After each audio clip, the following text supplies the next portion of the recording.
सौम्यवासरे बुधवार गणपतिवार शुभवार शुभ नक्षत्र शुभ देवता प्रातः काल समर्थ सद्गुरु श्री शिरडी साईनाथ महाराज की जय। शुभोदयम। ओम श्री गुरुर्ब्रह्मा गुरुर्विष्णु गुरुर्देवो महेश्वरः गुरुर्साक्षात् परम ब्रह्म तस्मै श्री गुरवे नमः। ओम श्री गुरुर्ब्रह्मा गुरुर्विष्णु गुरुर्देवो महेश्वरः गुरुर्साक्षात् परब्रह्म तस्मै श्री साईनाथ गुरवे नमः। गुरुवे सर्वलोकानां विषये भवरोगिणां निधे सर्वविद्यानां श्री मेध दक्षिणामूर्ते नमो नमः। ओम श्री साईनाथ महाराज की जय। शुभोदयम। सच्चिदानंद सद्गुरु साईनाथ महाराज की जय। ओम श्री साईराम।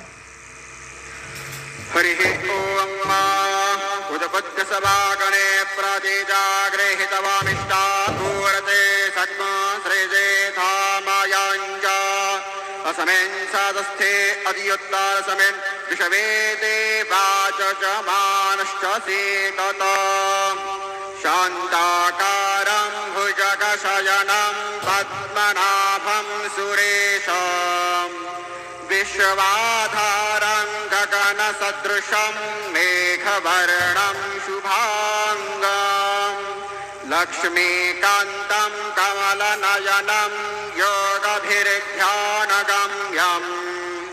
वन्दे विष्णुं भवभयहरं सर्वलोकैकनाथं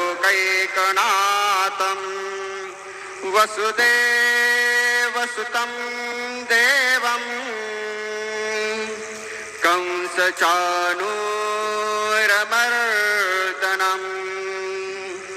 देवके परमानन्दं कृष्णं वन्दे जगद्गुरुं।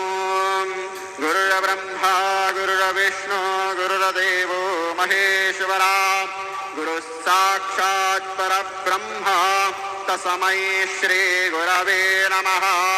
सद्गुरु साईनाथ देवताभ्यो नमः। प्रातः पूजनार्थे गन्धाक्षतपुष्पैः सम्पूज्य अथ धूपः वनस्पतिरसोदभूतो गन्धाख्यो गन्ध उत्तमः आग्रेयः सर्वदेवानां धूपो